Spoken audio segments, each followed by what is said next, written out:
1849年12月、ロシアのセミヨノフ広場の処刑場で反体制の罪で捕らえられた28歳の青年が死刑台に立っていました。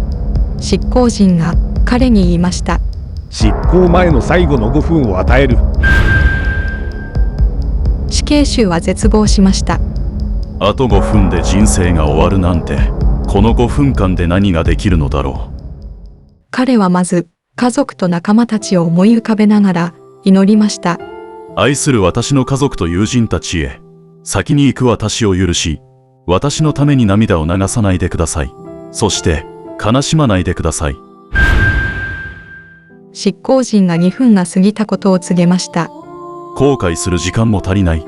なぜ私はこんなにも無駄に時間を過ごしたのだろう。もう少しだけ時間を与えられたら。ついに執行人は最後の1分を告げました。死刑囚は恐怖に震えながら周囲を見渡しました。厳しい寒風も、裸足に伝わる地面の冷たさも感じられない。見ることも触ることもできない。すべてが惜しくてたまらない。死刑囚は命の大切さを実感し、涙を流しました。さあ、執行を始めるぞ。生きたい。死にたくない。もう少し生きたい。その時、カチッと弾丸を装填する音が聞こえました。しかし、まさにその瞬間、執行を止めなさい。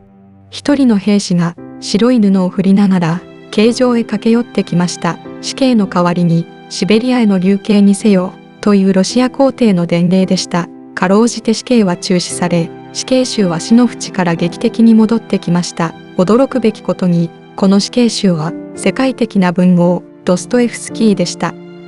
ドストエフスキーが死刑判決を受けた理由は、彼が16歳の時、父親が農民たちによって殺害されるのを目撃し、その後社会主義運動に身を投じたからです。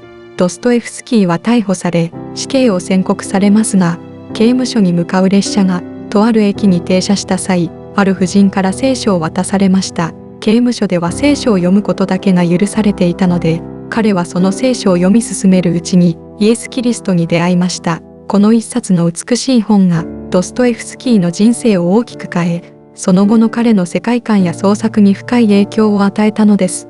死の淵から戻ってきたドストエフスキーは、その夜、弟に手紙を書きました。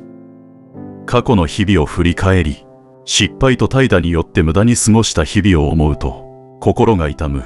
人生は神の贈り物だ。それをもっと若い時に知っていたなら。しかし、これから私の人生は変わるだろう。生まれ変わるということだ。その後、シベリアで過ごした4年間の収容所生活は、彼の人生で最も価値あるものとなりました。極寒の中で約 5kg もある足かせをはめたまま、過ごしながらも創作に没頭しました。執筆が許されなかった流刑生活でしたが、時間を無駄にするわけにはいかず、紙の代わりに頭の中で小説を書き始め、暗記することにしました。流刑生活を終えた後、世に出たドストエフスキーは、人生は5分の連続だ、という覚悟で執筆に打ち込み、1881年、息を引き取るまで数々の不朽の名作を発表しました。罪と罰、カラマーゾフの兄弟、永遠の夫など、今でも広く愛される作品を執筆しました。彼は後に、白痴という小説の中で、こう書きました。もし私に最後の5分が与えられたなら、2分は仲間たちとのお別れに、2分はこれまでの人生を振り返るのに使い、そして最後の1分は、この世を見つめるのに使いたい。常にこの世で息をする時間は、わずか5分しかないのだ。